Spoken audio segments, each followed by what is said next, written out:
Let's back in the 1950s।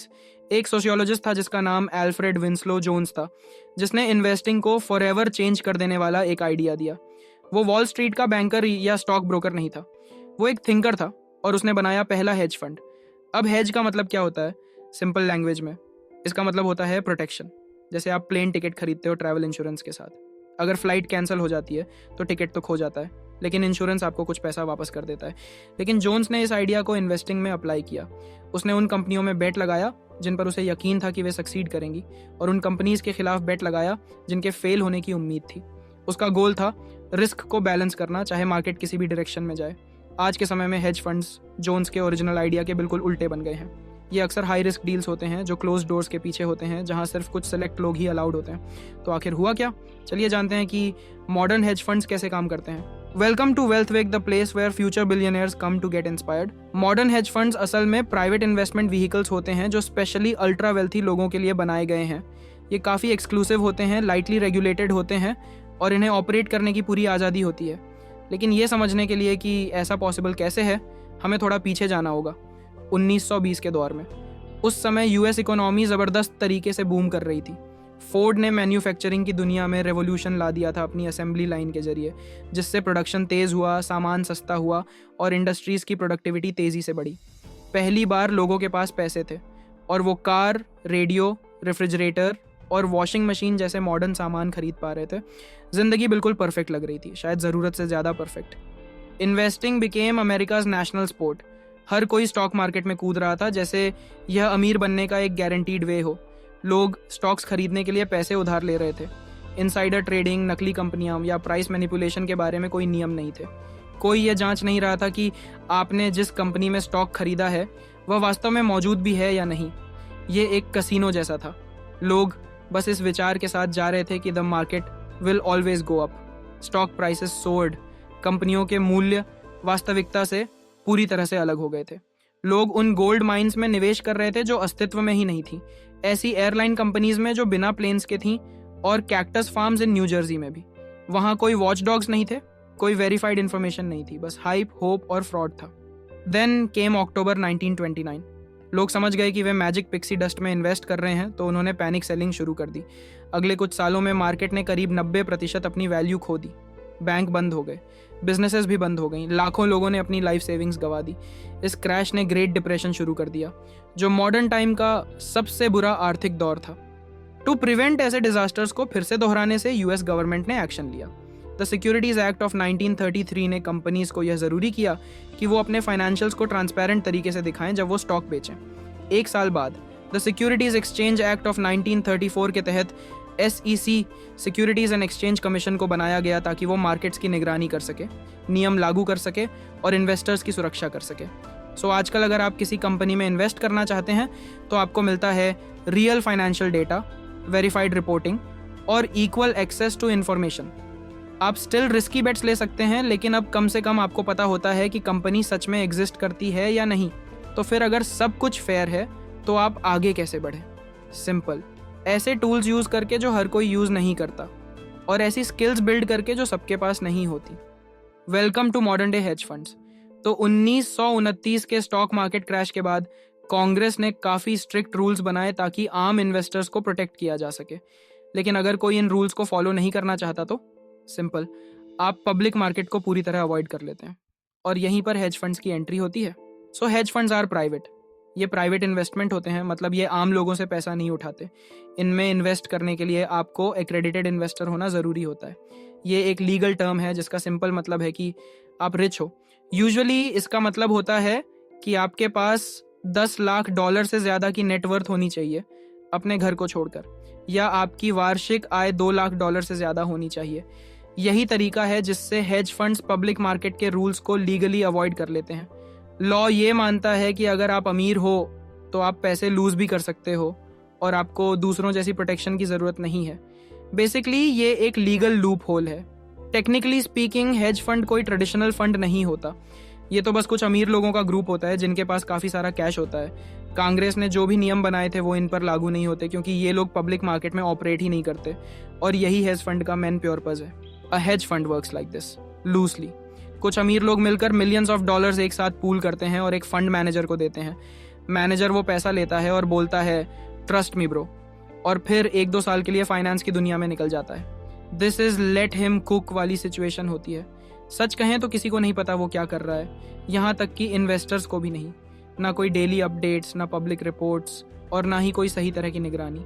फिर उम्मीद की जाती है कि मैनेजर वापस ज़्यादा पैसे लेकर आएगा जितने वो लेकर गया था। अब यहाँ एक ऑब्वियस सवाल आता है, अगर पब्लिक मार्केट्स में इतनी ट्रांसपेरेंसी और फेयरनेस होती है तो फिर अमीर लोग उस सिस्टम से बाहर क्यों जाना चाहते हैं? तो उसका जवाब है फ्रीडम। हेज फंड्स सिर्फ एप्पल के स्टॉक्स खरीदकर होल्ड नहीं करते ये सोचकर कि अगला आईफोन सबसे बेस्ट होगा। नहीं, हेज फंड्स जापान में इंटरेस्ट रेट्स पर बेट कर सकते हैं, चाइना में किसी रियल एस्टेट फंड के क्रैश पर, या फिर टेक्सास में ऑनेल और नेचुरल गैस फ्यूचर्स के प्राइस डिफरेंस पर भी। They also invest in assets जो आम लोग टच भी नहीं कर सकते, प्राइवेट लोन्स, मुश्किल में फंसी कंपनीज, रेयर आर्टवर्क और निच रियल एस्टेट डील्स।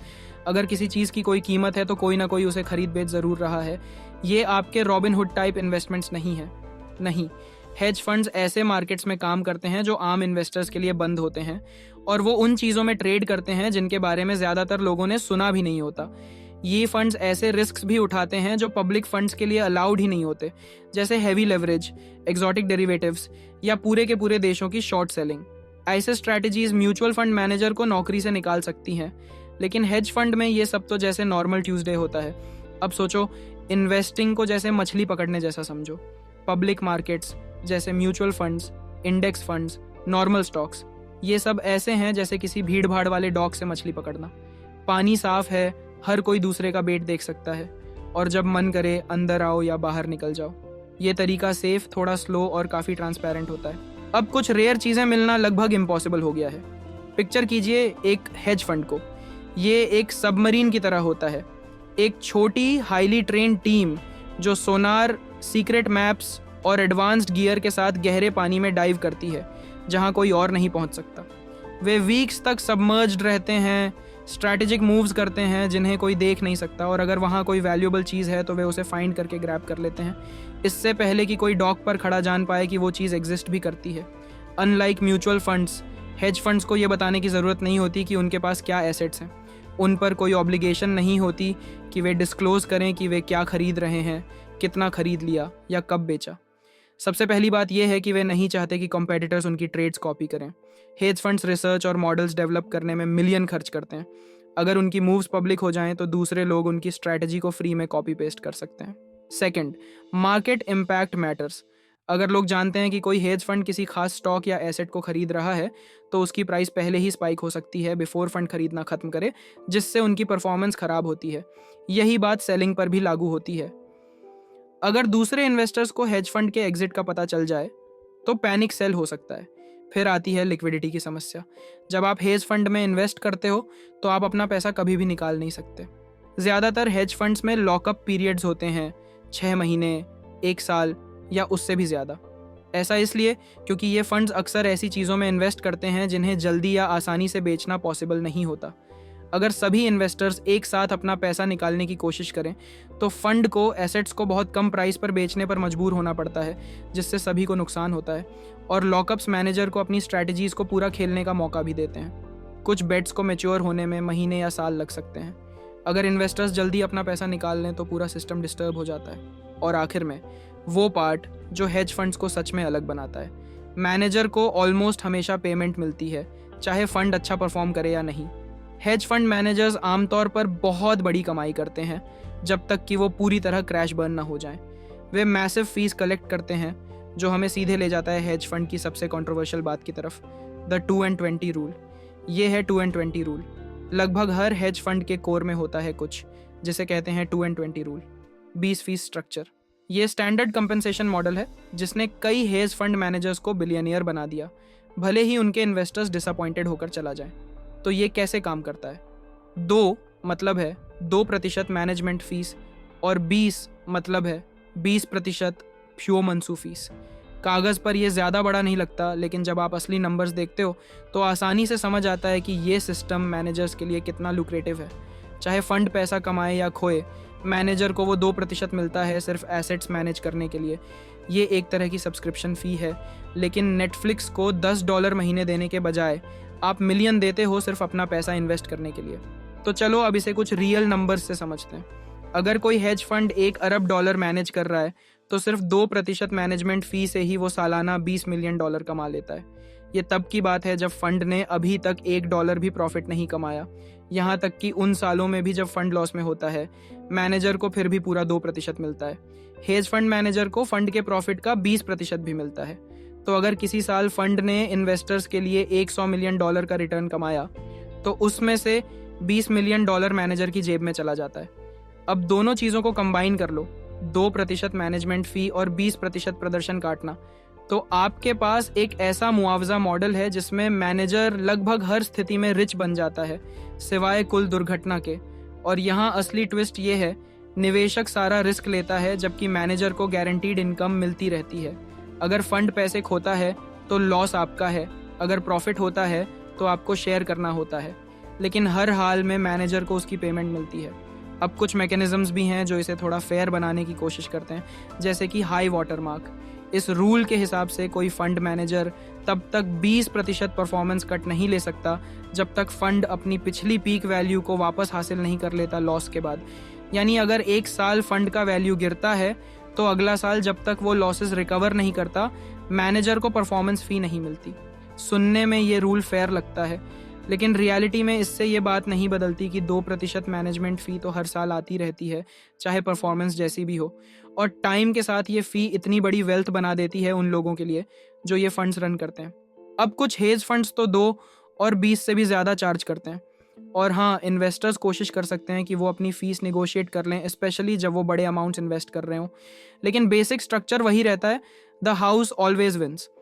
और यही एक रीज़न है कि हेज फंड्स को काफ़ी क्रिटिसिज्म का सामना करना पड़ा है, स्पेशली पिछले कुछ सालों में जब कई hedge funds simple index fund से भी अच्छा प्रदर्शन नहीं कर पाए। निवेशक देखते हैं फीस, सीक्रेटी और हाई रिस्क को, और वो पूछते हैं, वेट, हम इतना ज़्यादा क्यों पे कर रहे हैं जब हम सिर्फ एक ETF खरीद सकते हैं जो मार्केट को ट्रैक करता है और वो भी बहुत कम कॉस्ट में। ये एक वैलिड सवाल है। 2 और 20 मॉडल तब काम करता था जब हेज फंड्स कंसिस्टेंटली डिलीवर करते थे, वो जिसे कहते हैं अल्फ़ा, मतलब मार्केट एवरेज से ज़्यादा रिटर्न्स। लेकिन पिछले डिकेड में कई हेज फंड्स के लिए ऐसा करना मुश्किल हो गया है, स्पेशली जब फीस इंक्लूड करते हैं। फिर भी इन सब के बावजूद हेज फंड्स अब भी बिलियंस रेज कर रहे हैं rich individuals, pension funds, endowments और बड़ी इंस्टीट्यूशंस से। क्यों? क्योंकि भले ही परफॉर्मेंस थोड़ा इनकंसिस्टेंट हो, पर जो एक्सेस, एक्सक्लूसिविटी और एसिमेट्रिक रिटर्न्स की पोटेंशियल है वो अब भी एलीट को अट्रैक्ट करती है। एंड क्योंकि अल्ट्रा वेल्थी लोगों के लिए हेज फंड सिर्फ फाइनेंशियल परफॉर्मेंस से कहीं ज़्यादा ऑफर करते हैं। और यही हमें लाता है आज के फाइनल क्वेश्चन पर। अगर हेज फंड्स हाई रिस्क हैं, हाई फी चार्ज करते हैं और अक्सर अंडर परफॉर्म करते हैं, तो फिर भी अमीर लोग बार बार इन्हीं में इन्वेस्ट क्यों करते हैं? एल्फ्रेड जोन्स की दुनिया में हेज फंड्स एक स्ट्रैटेजी थी रिस्क को मिनिमाइज करने की, लेकिन आज हेज फंड एक तरह से अमीर लोगों के लिए प्राइवेट क्लब बन चुका है।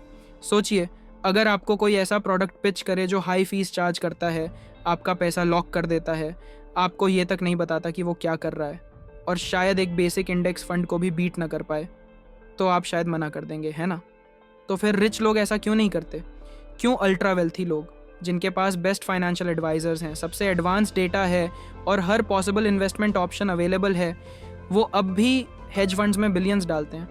It's not just about chasing returns, ये कुछ और गहरा है, कुछ कल्चरल, साइकोलॉजिकल और स्ट्रेटेजिक है। तो चलिए इसे ब्रेक करते हैं। सबसे पहले, हेज फंड्स ऐसी स्ट्रेटजीज का एक्सेस देते हैं जो आम लोगों को कभी देखने को नहीं मिलती। इसमें शामिल हैं high frequency trading algorithms, global macro economic plays, political outcomes पर बेट्स, इंटरेस्ट रेट शिफ्ट्स या रेगुलेटरी मूव्स पर स्पेकुलेशन, कॉम्प्लेक्स डेरिवेटिव्स और private market investments. Opportunities that don't show up on any stock exchange. ये वो अवसर हैं जो किसी भी स्टॉक एक्सचेंज पर दिखाई नहीं देते। These are not things you can buy with your online brokerage account.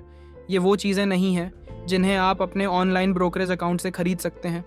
Hedge fund उन बाजार क्षेत्रों में काम करते हैं जहां पारंपरिक निवेशकों की पहुंच नहीं होती, और यही विशेष पहुंच अमीर लोगों को बहुत आकर्षित करती है। निवेश केवल 6% या 7% वार्षिक रिटर्न कमाने के बारे में नहीं है, बल्कि उन अवसरों तक पहुंच बनाने के बारे में है जो इंडेक्स के जरिए संभव नहीं है। हेज फंड उन कुछ जगहों में से एक हैं जहां एसिमेट्रिक रिस्क मौजूद होता है। इसका मतलब होता है कि आप ₹1 का जोखिम लेकर ₹10 तक कमा सकते हैं। इस तरह के मौके अब सार्वजनिक बाजारों में उपलब्ध नहीं हैं। हेज फंड आज भी ऐसे अवसरों की तलाश में लगे हुए हैं then there is the issue of time and convenience. अब बात करते हैं समय और सुविधा की। कई अमीर लोगों के लिए अपना पोर्टफोलियो पूरा समय देकर खुद प्रबंधित करना व्यावहारिक नहीं होता। हेज फंड उन्हें यह जिम्मेदारी विशेषज्ञों को सौंपने का विकल्प देते हैं जो उनकी ओर से अनोखे निवेश अवसर तलाशते हैं। They are paying not just for returns but for mental bandwidth.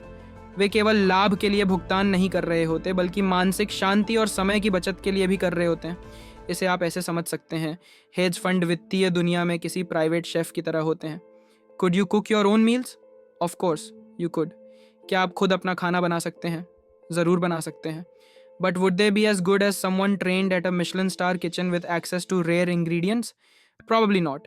लेकिन क्या वह खाना उतना अच्छा होगा जितना किसी मिशेलिन स्टार शेफ द्वारा बनाया गया जिसके पास दुर्लभ सामग्री का विशेष एक्सेस हो? शायद नहीं।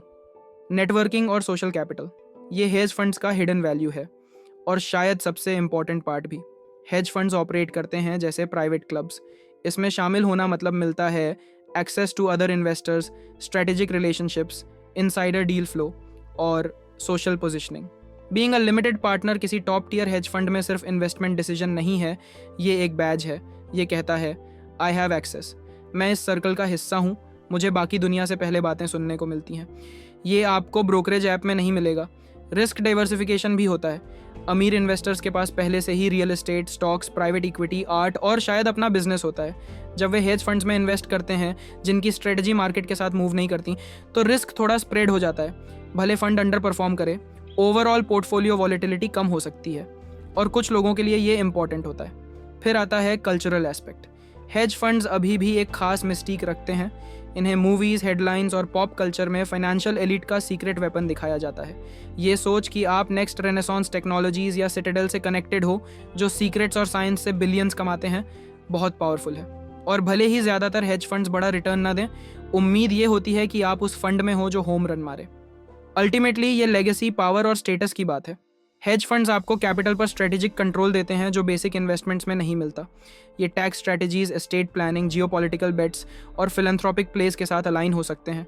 हेज फंड का हिस्सा बनना मतलब है उस इकोसिस्टम का हिस्सा बनना जहां वेल्थ क्रिएट, प्रोटेक्ट और क्वाइटली मूव होती है। हेज फंड शुरू हुए थे रिस्क रिड्यूस करने के लिए। एक सोशियोलॉजिस्ट का क्लेवर आइडिया जो मार्केट में फियर और ग्रीड को बैलेंस करना चाहता था, लेकिन टाइम के साथ ये बहुत अलग हो गए। ये ऑपरेट करते हैं एक ऐसी दुनिया में जो ज़्यादातर लोगों को नहीं दिखती। कम रूल्स, ज़्यादा टूल्स, हायर रिवॉर्ड्स, लेकिन हायर रिस्क्स भी। ये कभी बड़ा जीत सकते हैं या बड़ा हार सकते हैं और ओवरनाइट डिसअपीयर भी हो सकते हैं। फिर भी इसके बावजूद पैसा फ्लो होता रहता है। हेज फंड्स रिटर्न्स के बारे में नहीं है, ये एक्सेस के बारे में है। उस रूम का एक्सेस जहां बड़े डील्स होते हैं। ज़्यादातर लोगों के लिए वो रूम है पब्लिक मार्केट, सेफ, रेगुलेटेड और ट्रांसपेरेंट बाय डिज़ाइन। और ये बुरा नहीं है, ये लेसन्स लर्नड का नतीजा है। तो अगली बार जब आप सुने कि कोई हेज फंड बिलियंस कमा रहा है या कोलैप्स हो रहा है, तो आपको पता होगा कि पर्दे के पीछे असल में क्या हो रहा है। Thanks for spending time with us today. Will see you back here next time. तब तक टेक केयर माय फ्रेंड।